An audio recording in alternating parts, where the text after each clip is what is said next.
এই এর মাই ঢালে আমি এই সরিনতে যাইতে সাফারের মধ্যে দুটো কিল দেই। এই মুহূর্তে তাজা খবর, মিন মিন মিন করে আমাকে ঘুষু নিয়ে এসেছে মারতে।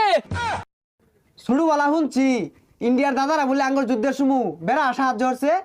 সাহায্য তো করছে এই ইন্ডিয়ার দাদারা, এরা দেশে লুবি আমাদের বাংলাদেশে বহুত কিছু নিছে গা, বহুত শোষণ করছে, শাসন করছে। ব্যাগ নিতে আছে গা, তাহলে কি এর সাঁতার পিরিত কুটতে আরো লাগবো। হ্যাঁ, এগুলোর লগে আর সম্পর্ক নাই। এরা কিন্তু এলাঙ্গর সীমান্ত গুলা 1 হাত 2 হাত 5 হাত করে নিতেছে গা। বাংলাদেশের 1 ইঞ্চি মাটিও সরণ যেত না, কেডা নাইগা দেখবার আছে।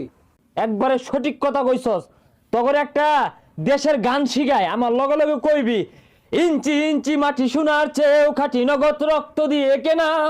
ইঞ্চি ইঞ্চি মাটি সোনার চেয়েও খাঁটি নগদ রক্ত দিয়ে কেনা। বাংলাদেশ আমার বাংলাদেশ, তোমার বাংলাদেশ ক্ষুধার দান। বাংলাদেশ আমার